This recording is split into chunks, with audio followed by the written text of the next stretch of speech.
ফুলকপি আলু দিয়ে রসা বানাবো।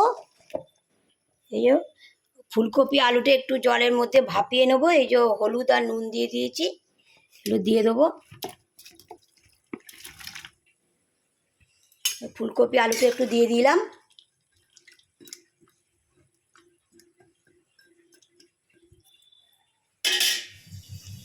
এই যে ফুলকপি আলুর রসাতে এই যে পেঁয়াজ, আদা, টমেটো আর অল্প একটু রসুন আছে, একটু ভালো করে এই যে মিক্সিতে পেস্ট করে নেব।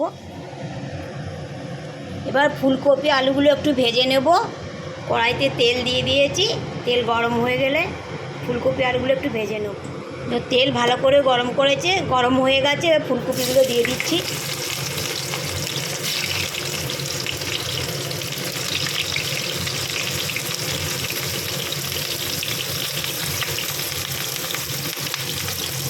ফুলকপিটা একটু ভালো করে ভেজে নেব।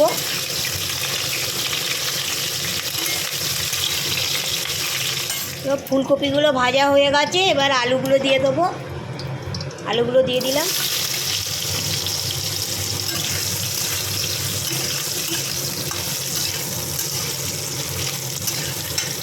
আলুগুলো ভাজা হয়ে গেছে, তুলে নিচ্ছি।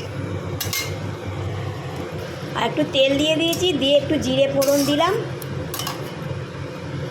দিয়ে এই পেঁয়াজ আর টমেটোটা দিয়ে দেবো।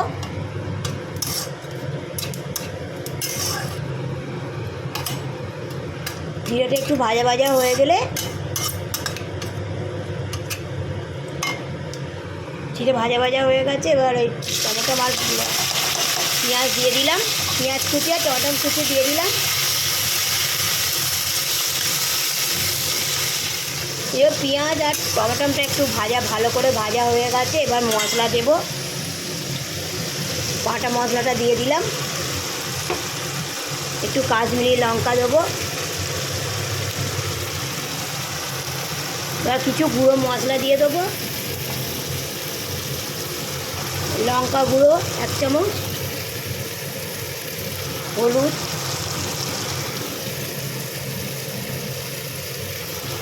জিরে,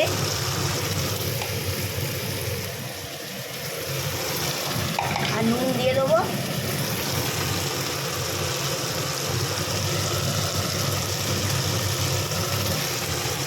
দিয়ে একটু লঙ্কাটা ভালো করে ভাজা এই মশলাটা একটু ভালো করে কষিয়ে নেব।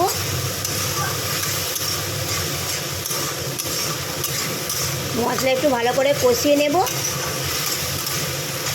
এই যে মশলা ভালো করে কষানো হয়ে গেছে, এবার আলু আর কপিটা দিয়ে দেবো।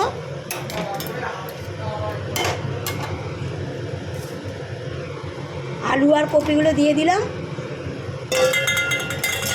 অল্প এই যে মটরশুঁটি দিয়ে দেবো। দিয়ে ভালো করে মশলার সঙ্গে আলু কপিটা একদম কষিয়ে নেব।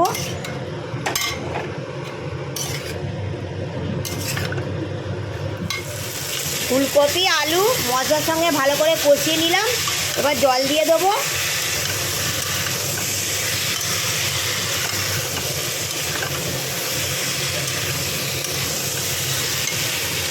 জল দিয়ে দিচ্ছি, গরম জল।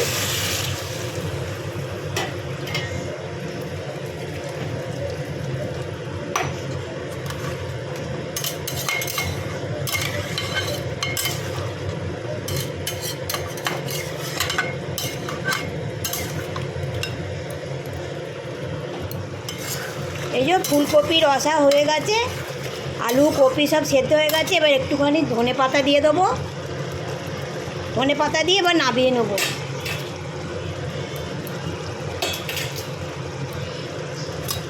ধনে পাতা দিয়ে দিলাম,